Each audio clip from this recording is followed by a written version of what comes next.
사흘째 되던 날 갈릴리 가나에 혼례가 있어 예수의 어머니도 거기 계시고 예수와 그 제자들도 혼례의 청함을 받았더니 포도주가 떨어진지라 예수의 어머니가 예수에게 이르되 저들에게 포도주가 없다 하니 예수께서 이르시되 여자여 나와 무슨 상관이 있나이까 내 때가 아직 이르지 아니하였나이다. 그의 어머니가 하인들에게 이르되 너희에게 무슨 말씀을 하시든지 그대로 하라 하니라. 거기에 유대인의 정결 예식을 따라 두세 통 드는 돌 항아리 6이 놓였는지라. 예수께서 그들에게 이르시되 항아리에 물을 채우라 하신즉 아기까지 채우니 이제는 떠서 연회장에게 갖다 주라 하심에 갖다 주었더니 연회장은 물로 된 포도주를 맛보고도 어디서 났는지 알지 못하되 물 떠온 하인들은 알더라. 연회장이 신랑을 불러 말하되 사람마다 먼저 좋은 포도주를 내고 취한 후에 낮은 것을 내거늘 그대는 지금까지 좋은 포도주를 두었도다. 같이 읽습니다. 예수께서 이 첫 표적을 갈릴리 가나에서 행하여 그의 영광을 나타내심에 제자들이 그를 믿으니라. 아멘. 요한복음 1장은 우리가 여섯 번에 걸쳐서 살펴보았습니다마는 예수님이 누구신지를 선언적으로 밝힌 내용입니다. 이 요한복음을 쓴 사도 요한이 예수님이 누구신지 이야기했고, 그 다음에 세례 요한, 그리고 세례 요한이 이끌던 어떤 제자들, 안드레, 요한, 베드로, 빌립, 나다나엘, 그런 사람들이 예수님이 누구신지를 증언했어요. 한마디로 요약을 하면 예수님은 하나님이시다. 그리고 그리스도이시다. 라고 하는 거였습니다. 자, 이제 2장부터 나오는 내용은 1장에서 선언적으로 밝힌 예수님이 누구신지에 대해서 이제는 하나하나 실제 그분이 맞다고 증거해 가는 내용이에요. 이렇게 정리하면 어떨까 싶습니다. 1장은 예수님에 대한 증언이라면 2장부터는 예수님에 대한 증거다. 이렇게 보시면 될 겁니다. 우리가 이 장을 시작하면서 조금 더 요한복음을 잘 이해하기 위해서 전체적인 구조를 다시 한번 좀 정리해 드릴게요. 1장은 예수님이 누구신지 선언적으로 밝히는 내용이고요. 2장부터 12장까지는 예수님의 공적인 사역이라고 할 수 있는데 대중들에게 행하신 일을 통해서 예수님이 누구신지를 증거하고 있습니다. 그리고 13장부터 17장까지는 예수님의 사적인 사역이라고 할 수 있는데 이번에는 대중이 아니라 제자들에게 가르친 말씀을 통해서 예수님이 누구신지를 증거하는 거예요. 그리고 마지막에 18장부터 21장까지는 십자가와 부활을 통해서 예수님이 누구신지를 증거합니다. 그러니까 2장부터는 계속 아주 다양한 방법으로 예수님이 누구신지를 하나하나 증거해 가고 있다. 그렇게 이해하시면 됩니다. 이제 우리 2장을 시작하게 되는데요. 2장부터 12장에 있는 예수님의 공적인 사역, 대중들에게 행하신 여러 가지 사역의 핵심적인 것은 뭐냐면 7번에 걸쳐 나오는 기적입니다. 7개의 기적이 나와요. 2장부터 12장 사이에. 물론 예수님이 행하신 이 기적이 꼭 7개만 있는 것은 아닙니다. 뒷부분에 20장 30절에 보면 예수님은 이 외에 많은 기적을 행했다는 말씀이 나오고 그 다음에 맨 끝에 있는 21장 25절에 보면 예수님이 이 일 외에도 많은 일을 했다고 나옵니다. 그 중에서 7개만 샘플로 보여주고 있는 겁니다. 그 중에 오늘 우리는 2장에 나오는 물을 포도주로 바꾼 사건을 볼 텐데 여러분 여기서 우리가 먼저 하나 보고 갈 게 뭐냐면 예수님이 행하신 기적을 요한복음에서는 기적이라고 말하지 않고 표적이라고 말을 합니다. 그래서 오늘 마지막 절 11절에 보면 예수께서 이 첫 표적을 그렇게 말을 했어요. 갈릴리 가나에서 행했다 이렇게 나오는데 기적과 표적은 조금 다릅니다. 기적은 미라클이죠. 표적은 사인이에요. 영어로 사인. 근데 미라클은 뭐냐면 초자연적인 어떤 놀라운 일 그 자체를 말하는 겁니다. 그런데 사인이라고 하는 표적은 뭐냐면 그 기적이 뭔가를 가리키고 있다는 겁니다. 가리키고 있다. 그래서 이 사인을, 이 표적을 표지판이라고 할 수 있습니다. 표지판은 가야 될 방향을 가리키고 있지 않습니까? 그처럼 기적도 뭔가를 가리키고 있다. 그래서 표적이라고 말을 하는데 누구를 가리키느냐? 예수님을 가리키는 거예요. 예수님. 특별히 예수님이 마지막에 행할 일, 십자가, 부활 그런 부분들을 주로 가리키고 있는데 그래서 저나 여러분이 요한복음에 있는 7개의 표적을 볼 때마다 항상 놓치지 않으면 안 되는 초점이 뭐냐면 이 표적을 통하여 예수님이 누구신지를 보여주고 있다. 그거에 초점을 딱 두고 보시면 됩니다. 그 중에 오늘 물을 포도주로 바꾸는 놀라운 표적을 보려고 합니다. 자, 이 말씀 구체적으로 보기 전에 이 말씀을 듣는 분들 중에 어떻게 물을 포도주로 바꿀 수 있나? 여기에 딱 걸려서 이 말씀이 전진이 안 될 수 있어요. 그래서 높아심의 말씀을 드리면 우리 1장 앞에서 봤던 1장 3절의 말씀을 보면 예수님을 누구라고 얘기했냐면 창조주라고 얘기했어요.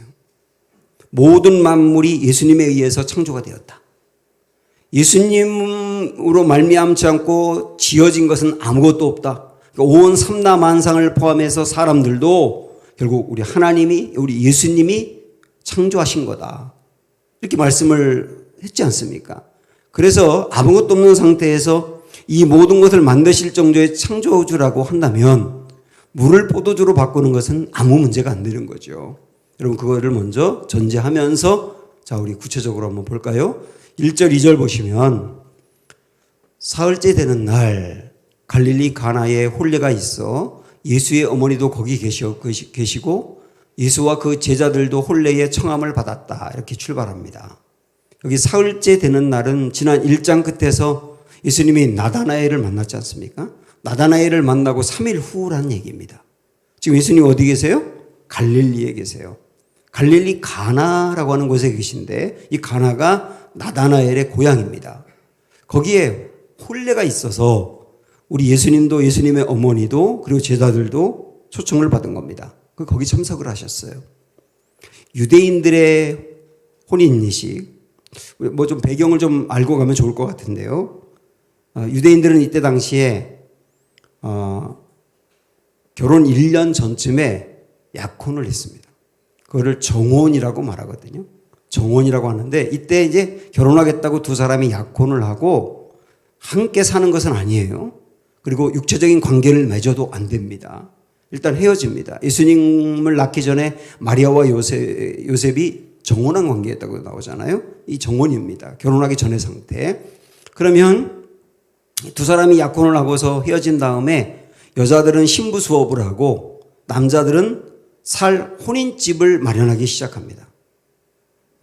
신혼집이죠. 신혼집을 마련하기 시작하고 그 다음에 거기에 세간살이를 들여놓고 상당히 많이 들어갈 결혼식 비용을 마련하기 시작해요. 그리고 1년이 딱 지나면 이제 결혼식이 성대하게 이루어집니다. 동서고금을 막론하고 혼인은 굉장히 축제지 않습니까? 지금도 마찬가지잖아요. 이때가 되면 온 마을 사람들이 다 같이 결혼식에 참여하고 그때는 심지어 범죄 같은 것도 줄어들게 되고요. 그때는 친구의 또 신부의 그 신랑의 들러리들이 와가지고 막 이 신랑 신부를 돋보이게 하고 그리고 가장 아름답고 예쁜 모습으로 축제를 하면서 이제 결혼식을 이때 당시 이스라엘 백성들은 일주일 정도 했습니다. 일주일 정도. 이 혼인식에서 굉장히 중요한 게 뭐냐면 포도주거든요. 포도주. 포도주는 절대로 떨어지면 안 됩니다. 이런 말이 있더라고요. 신랑은 빠질 수 있어도 포도주가 떨어지면 안 된다. 라고 하는 말이 있을 정도로 결혼식에서 포도주는 필수였던 겁니다. 그리고 포도주는 구약에서 대대로 기쁨을 상징해요. 기쁨. 그래서 시편 104편에서도 사람의 마음을 기쁘게 하는 포도주라고 하는 말이 있습니다. 이거 한번 기억해 보세요. 포도주는 기쁨을 상징한다. 자, 그런데 갈릴리 가나의 이 혼인집에 심각한 문제가 벌어졌습니다. 그게 뭐냐면 3절 보시면 포도주가 떨어진 거예요. 포도주가 떨어졌다. 아마도 예상보다 많은 손님들이 왔든지 아니면 포도주 맛이 좋아서 상당히 많이 먹었는지 모르지만 포도주가 떨어진 겁니다. 이게 보통 낭패가 아니거든요. 망신 중에 이런 망신이 없어요. 있을 수 없는 일이거든요. 실례입니다. 아마도 이 신랑의 장인 그러니까 신부의 아버지는 이렇게 생각했을 것 같아요. 아니, 이 포도주도 떨어뜨리는 이 허술한 녀석에게 내 딸을 주다니 후회를 했을 겁니다. 있을 수 없는 일이니까요. 아마 이 마을에서 두고두고 이 집은 혼인식에 포도주가 떨어진 집이라고 이렇게 비난을 받게 될 겁니다. 보통 문제가 아닙니다. 자, 여기서 포도주가 떨어졌다라고 하는 것은 흥이 떨어졌다. 그리고 포도주가 상징하는 게 뭐라 그랬죠? 기쁨이라고 그러죠. 기쁨이 사라졌다. 처음에 하나님이 아담과 하와를 살게 한 곳을 에덴 동산이라고 하는데 그 에덴이라는 말이 기쁨이라는 뜻이거든요. 에덴이 사라졌다. 이렇게 보시면 됩니다. 이게 지금 현재 상태예요. 자, 여기서 우리는 2000년 전에 그 이스라엘에 있었던 포도주가 떨어진 혼인집 이야기를 하려고 하는 게 아니거든요. 이 말씀은 지금 이 상태는 우리 사람들의 실존을 그대로 보여주고 있는 한 폭의 그림 같아요. 우리들은 원래 창조될 때 하나님의 보시기에 힘이 좋다고 말할 정도로 포도주가 잔뜩 있는 잔치집 같은 사람들이었어요. 처음 하나님의 사람을 만드실 때 사람을 만물의 영장이라고 했거든요. 만물의 영장은 온 세상을 다스릴 수 있는 능력이 있고 그리고 잘 다스릴 수 있는 기능이 있다는 뜻이에요. 그리고 동물과 달리 동물은 본능에 의해서 움직이지만 사람은 본능이 있을 뿐만 아니라 본능으로 만족할 수 없는, 그래서 자기를 통제할 줄 알고 훈련할 줄 알고 성장할 수 있는 존재로 만들어진 거죠. 그리고 본능으로 만족하는 게 아니라 뭔가 의미가 있어야 만족할 수 있는 사람으로 만들어진 거예요. 그래서 본능적으로 다 가지고 있어도 의미가 없으면 사람은 행복할 수 없는 거거든요. 굉장히 고귀한 존재로 만들어진 것이죠. 그리고 정신과 영혼이 있어서 그 영혼으로 하나님과 교제할 수가 있게 된 거예요. 굉장히 아름다운 모습입니다. 이 모습을 가지고 살아갈 때 사람들은 걱정도 염려도 없고 굉장히 자유하고 행복하고 평안한 그런 존재였던 겁니다. 그러니까 포도주가 가득 담긴 잔치집 같았던 것이죠. 그런데 이런 사람이 마치 포도주가 말라버린 잔치집 같이 되어버린 거예요. 왜 그렇습니까? 타락 때문입니다. 죄 때문이라고요. 죄는 지금도 우리가 죄를 짓고 나면 마음의 기쁨을 잃어버리고 많은 것이 무너지는 것처럼 죄라고 하는 것은 근본적으로 우리 안에 기쁨을 빼앗아가는 거예요. 그리고 내가 원래 태어났던 그 아름다운 인간의 모습을 잃어버리고 훼손당해 버리는 겁니다. 이게 죄의 문제거든요. 모든 사람이 이 죄에 무너져 있기 때문에 이 현재 상태는 어떻다고 볼 수 있느냐면 잔치집에 포도주가 떨어져 있는 낭패를 당한 모습 같다, 이렇게 볼 수 있는 거예요. 지금 저나 여러분이나 마찬가지죠. 자, 그러면 이 혼인집에 포도주가 좀 떨어졌다 그랬는데 이 포도주를 다시 구해와서 회복할 수 있을까요? 문제는 뭐냐면 이 포도주가 떨어진 혼인집, 이 절망도 문제지만 이 포도주를 다시 채울 길이 없다는 게 더 문제예요. 우리 3절의 말씀을 보면 이런 말씀이 이어집니다. 예수의 어머니가 예수에게 이르되 저들에게 포도주가 없다. 여러분, 예수님은 이 집에 손님으로 왔습니다. 왜 포도주가 떨어졌다고 예수님의 어머니가 예수님에게 이야기할 이유가 없잖아요. 왜 예수님에게 포도주가 떨어졌다고 말하는 겁니까? 이 집은 지금 포도주가 떨어졌는데 혼주나 신랑이나 백방으로 집집마다 다니면서 포도주가 있냐고. 아이, 우리 지금 혼인집에 포도주가 떨어졌는데 당신 집에 혹시 포도주 남은 게 있냐고 백방으로 구했을 겁니다. 그런데 아무리 구해도 구할 수 없었기 때문에 예수님의 어머니가 예수님에게 포도주가 없다는 말까지 한 거예요. 자, 포도주가 떨어졌는데 해결할 길이 없다. 이것도 오늘날 우리들의 모습을 보여주는 또 하나의 그림이거든요. 우리의 절망은 죄로 인해서 이 우리의 진정한 기쁨을 잃어버렸다. 죄로 인해서 하나님이 처음 창조하신 그 아름다운 모습을 잃어버렸다. 이것도 절망이지만 또 하나의 절망은 뭐냐면 그런데 이 모습을 회복할 길이 사람에게는 없다는 거거든요. 그게 또 하나의 절망인 거예요. 뭔가 노력함으로 훼손됐던 것이 회복될 수만 있다면 뭐 그러면 되는데 아무리 노력을 해도 사람이 죄로 인해서 망가진 부분들을 스스로 해결할 길이 없다는 게 또 하나의 절망이라고요. 이 두 가지 절망이 있는 거예요. 하나는 죄로 인해서 망가졌고 그 죄로 인해서 형벌을 받아야 되고 심판을 받아야 되는 절망이 하나 있는데 또 하나의 절망은 그런데 이것을 스스로 해결할 길이 없다는 게 또 절망이라고. 사람들은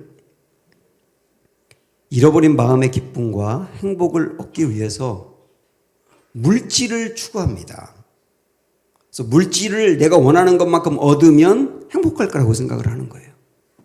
그리고 이것만 이루어지면 더 바랄 게 없어. 이것만 이루어지면 내가 행복할 거야. 그러는 것들이 우리에게 굉장히 많습니다.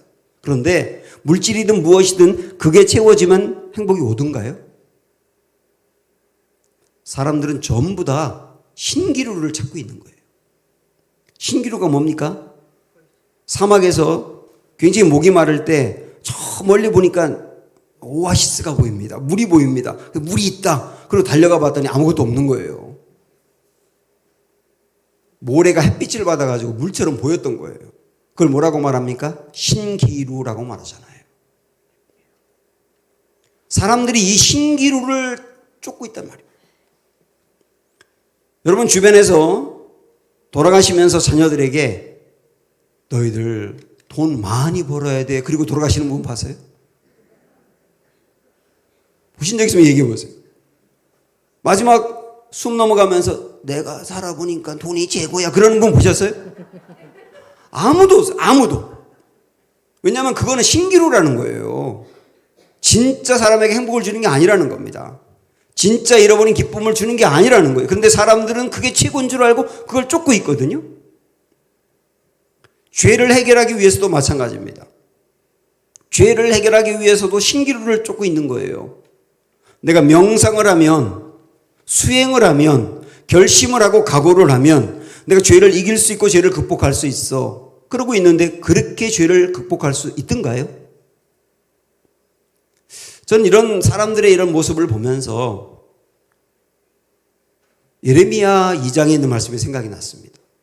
여기 보시면 내 백성이 두 가지 악을 행하였나니 라고 말씀합니다. 두 개의 악을 행했는데 그 중에 하나가 뭐냐면 그들이 생수의 근원되는 나를 버린 것과 하나님이 생수의 근원이신데 그 하나님을 버린 것. 그게 하나의 악이고요. 또 하나의 악이 있습니다. 두 번째가 뭡니까?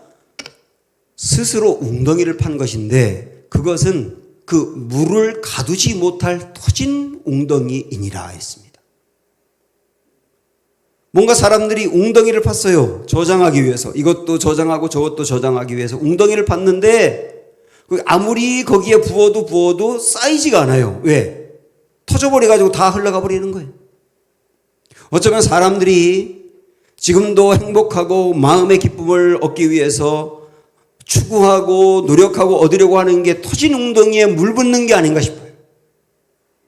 그것으로는 채울 수가 없는데 죄를 이기려고 노력하는 것도 역시 마찬가지. 그런 방법으로 죄를 이길 수가 없는데 터진 웅덩이에 물 붓는 거죠. 그래서 사람이 겪는 두 개의 절망. 하나는 죄로 인하여 망가졌다. 원래의 모습이 망가졌다. 그런데 두 번째, 이것을 스스로 회복할 길이 없다. 이 두 가지 절망이 있단 말입니다. 그럼 여기서 우리는 질문을 던져야 되겠죠. 포도주가 떨어질 문제를 해결할 길이 있을까요? 라고 하는 겁니다. 이 문제를 해결할 수 있는 해답이 있을까요? 이 문제예요. 마리아가 예수님에게 앞에서 했던 말을 다시 한번 상기해 보세요. 포도주가 떨어졌다고. 포도주가 떨어졌다고 했던 말. 이게 뭡니까? 마리아는 포도주가 떨어져 심각한 이 상황에서 예수님이 해답이 된다는 것을 알았다는 거예요. 그래서 포도주가 떨어졌다고 예수님에게 말한 겁니다. 아니, 지금 잔치집에 초대받아 온 예수님도 포도주가 떨어졌다고 말한들 무슨 소용이 있습니까? 그러나 마리아는 알았던 거죠. 예수님 소용이 있는 분이라는 걸 알았던 거죠. 예수님이 이 문제를 해결할 수 있는 유일한 해답이 된다는 걸 알았던 것이죠. 그런데 이 말을 들은 우리 예수님이 냉정하게 대답을 하세요. 4절에 보면 예수께서 이르시되 여자여 나와 무슨 상관이 있나이까 내 때가 아직 이르지 아니하였나이다. 예수님이 어머니에게 여자여 그래요. 이거 실족할 얘기죠. 엄마한테 여자여. 이것은 우리 예수님이 건방져서 그렇게 말한 게 아니에요. 그것도 의미가 있는데 지금까지는 마리아 어머니와 나 아들 예수의 관계로 지냈지만 이제는 이 관계를 넘어서 하나님의 아들로서 하나님에 맡겨진 사역을 시작하겠다는 선포인 것입니다. 일종의. 그래서 이제는 마리아도 예수님의 사랑을 받아야 되고 구원을 받아야 될 또 하나의 인간이라는 의미에서 여자여라고 한 거예요. 그 다음에 예수님이 나와 무슨 상관이 있습니까? 내 때가 아직 이르지 않았습니다. 이렇게 말했는데요. 여기서 말하는 때는 본격적으로 주님의 일을 하고 결국은 예수님을 이렇게 드러내게 되면 예수님은 압니다. 분명히 십자가에서 죽을 것을. 그래서 십자가에서 죽을 날이 아직 오지 않았다. 이런 의미로 때가 이르지 않았다라고 거절을 한 겁니다. 그러니까 분명히 마리아는 이 문제를 해결할 수 있는 해답은 예수님밖에 없다라고 했는데 예수님은 거절하신 거거든요. 그런데도 마리아는 직진합니다. 5절 보면 그의 어머니가 하인들에게 이르되 너희에게 무슨 말을 하시든지 그대로 하라. 예수님은 거절을 했는데 마리아는 포기하지 않아요.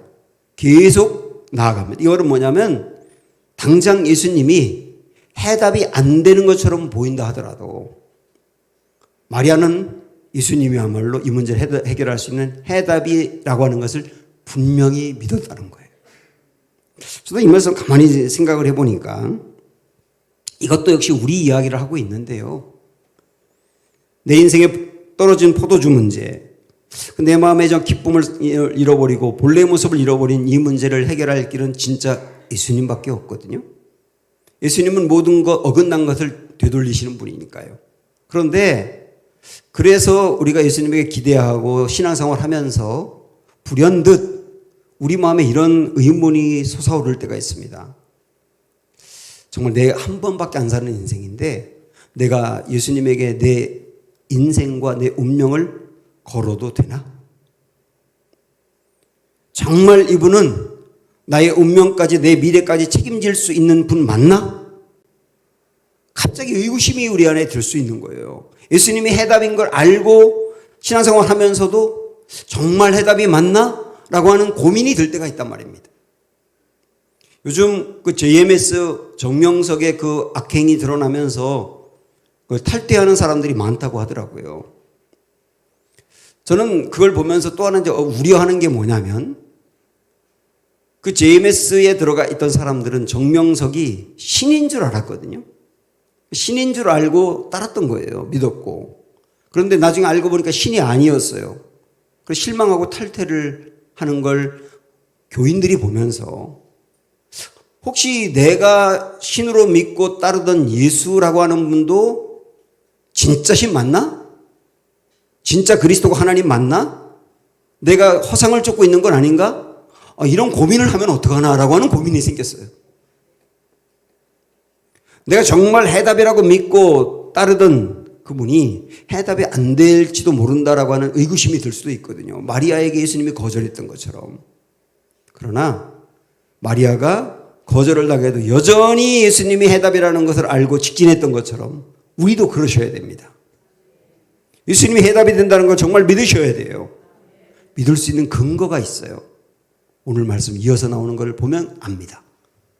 6절, 7절 보시면 거기에 유대인의 정결 예식을 따라 두세 통 드는 돌 항아리 6이 놓였는지라 예수께서 그들에게 이르시되 항아리에 물을 채우라 하신즉 아기까지 채우니 이렇게 나와요. 유대인들은 집에 돌 항아리를 두었습니다. 그리고 거기에 물을 채웠어요. 그게 무슨 용도냐면 이 지역은 사막이기 때문에 밖에 나갔다가 들어오면 손발이 더러워지거든요. 그래서 손발을 닦기 위한 용도로, 그리고 손님이 집에 오면 손님이 방으로 들어오기 전에 먼저 역시 손발을 닦도록 하기 위해서 이 돌 항아리에 물을 채워놨던 거예요. 이렇게 하는 것을 정결 예식이라고 합니다. 아주 율법으로 만들어서 그렇게 하게 만들었어요. 이 물은 뭐냐면, 여러분 이걸 기억하세요. 이 물은 사람의 겉을 깨끗하게 하는 겁니다.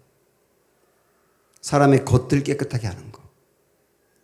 그런데 거기에 물을 채운 다음에 예수님 말씀하세요. 그걸 사람들에게 갖다 주라고. 어떤 일이 일어났을까요? 8절, 9절 보시면 이제는 떠서 연회장에게 갖다 주라. 연회장은 그 혼인 예식을 전체적으로 통과하는 메인 웨이터라고 합니다. 연회장에게 갖다 주라 하심에 갖다 주었더니 연회장은 그다음 잘 보세요. 물로 된 포도주를 맛보고도 어디서 났는지 알지 못하되 물떠온 하인들은 알더라. 요 대목이 중요합니다. 여기 오늘 말씀의 하이라이트인데 분명히 물이었었어요. 그런데 그 물을 갖다 주었을 때 포도주로 바뀐 겁니다. 물이 포도주로 바뀌었다고요. 여기서 아까 제가 질문을 했었죠. 이 물, 포도주가 되기 전에 그 물은 어떤 용도라고 그랬습니까? 닦는 거예요. 손발을 닦는 거. 다시 말하면 겉을 닦는 거예요. 겉을 닦는 것으로는 해답이 안 된다는 얘기예요.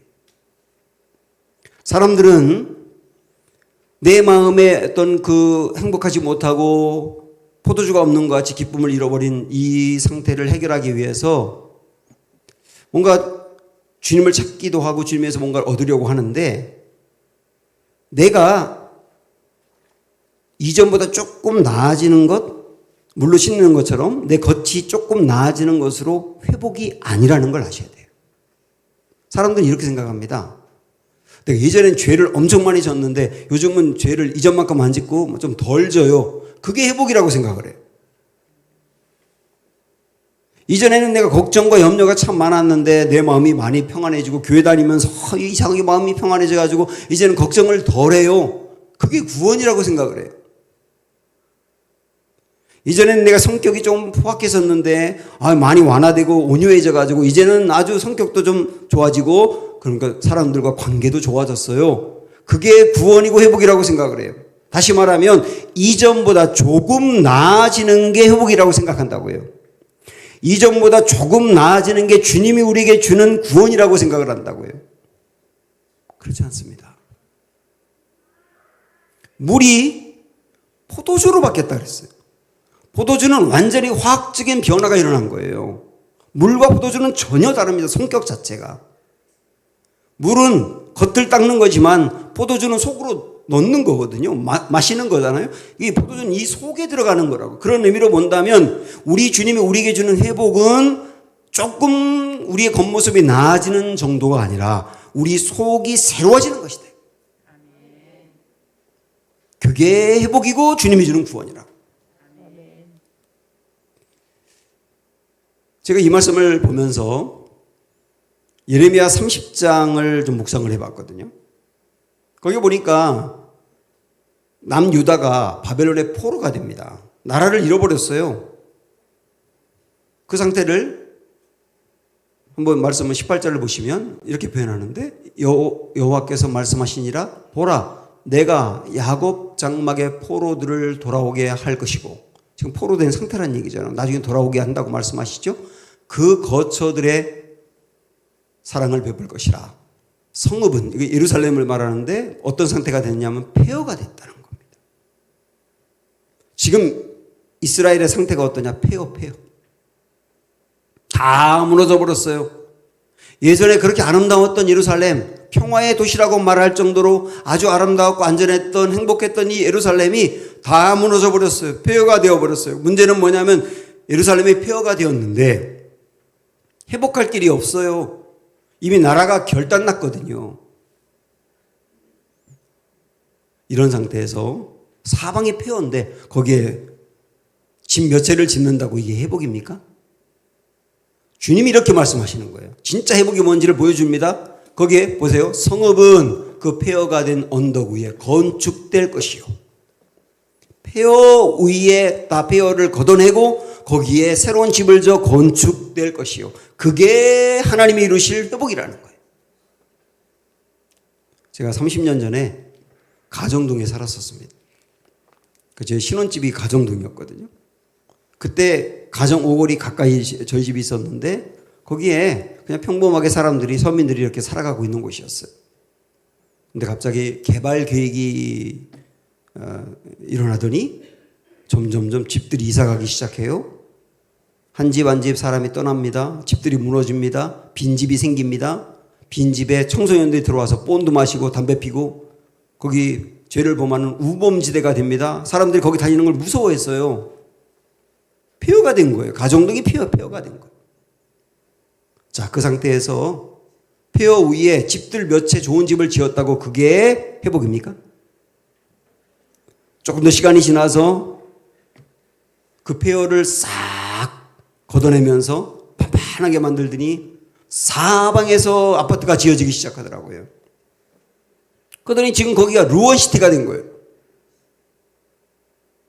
루원시티. 그 우리 교인들 많이 살죠. 저도 살고. 이게 회복이더라. 30년 전의 그 모습과 폐허가 됐던 모습과 새로 완전히 신도시가 된 모습을 보는 저는 아까 에레미야 30장에서 봤던 이 말씀이 다시 생각나는 거예요. 폐허가 된 언덕 위에 건축될 것이라. 아, 하나님이 이루시는 회복이 이런 거구나. 폐허가 된 우리의 심령 위에 조금 나아지게 하는 게 아니라 완전히 새롭게 우리를 신도시로 만들어버리는 것. 이게 주님이 하시는 일이고 예수님이 이 일을 하기 위해서 이 땅에 오셨고 이게 진짜 잔치집에 포도주가 회복된 일이구나. 이 일을 지금도 주님이 이루어가고 계시는 거고요. 여러분이 예수님을 믿어야 될 가장 중요한 이유도 여기 있는 거예요. 폐허 같은 나의 삶에 건축이 되는 거. 그러면 우리 인생의 재건축, 신도시는 어떻게 가능한가? 우리 주님이 그 일을 하기 위해서 이 땅에 오셨다고 했는데 어떻게 가능한가? 다시 한번 생각을 해보세요. 물이 포도주로 바뀌었거든요. 여기서 말하는 포도주는 아까도 기쁨을 상징한다고 했지만 포도주는 종합적으로 기쁨만이 아니라 피도 상징합니다. 피. 그래서 우리 예수님이 제자들과 함께 성만찬을 할 때 포도주를 이렇게 들어서 뭐라고 말씀하셨어요? 이것을 받아 마시라. 이것은 너희를 위하여 흘리는 나의 피, 곧 언약의 피니라고 말씀했어요. 포도주는 피를 상징하는 거예요. 예수님이 흘리실 피, 예수님의 죽음, 앞으로 예수님이 행하실 십자가를 의미한단 말이에요. 폐허가 된 인생을 바로 세워서 신도시같이 새롭게 만들어버리는 그 일은 어떤 방법으로 하느냐? 예수님이 십자가로 하시겠다는 거예요. 그걸 오늘 이 비유를 통해서 이 표적을 통하여 선언적으로 말씀하는 거예요. 앞으로 너희 두고 봐. 내가 십자가로 너의 인생 신도시 만들 거야. 포도주가 떨어진 잔치집에 포도주가 가득한 해법을 내가 줄 거야. 십자가로 줄 거야. 이렇게 말씀하신 거예요. 지금도 마찬가지. 이 일을 다 경험한 제자들이 어떻게 됐을까요? 11절 마지막 보시면 예수께서 이 첫 표적을 갈릴리 가나에서 행하여 그의 영광을 나타내심에 제자들이 그를 믿으니라. 제자들이 1장에서 예수님을 믿고 따르긴 했지만 아직까지는 긴가민가 했던 것 같아요. 확실하게 예수님을 하나님이요 그리스도로 믿은 건 아니었던 것 같습니다. 그런데 요 물이 포도주로 바뀌는 이 표적을 보면서 그들의 안에 확실하게 믿음이 생긴 거죠. 그럼 우리도 이런 생각할 수 있어요. 우리도 물이 포도주로 바뀌는 그 표적을 보면 믿지요. 우리도 믿을 수 있는 길이 있어요. 이 포도주가 결국 예수님이 앞으로 이루실 십자가를 의미한다고 했지 않습니까? 우리를 위해서 행하신 주님의 십자가, 우리를 대속하신 주님의 십자가, 우리를 살려주신 주님의 십자가가 우리에게 있고 우리는 그것을 믿어요. 그러므로 십자가를 보고 우리는 예수님을 믿을 수 있습니다. 예수님만이 해법이다. 내 인생을 새로 세우실 주님이시다. 우리 예수님은 하나님이십니다. 그리고 우리 예수님은 그리스도이십니다.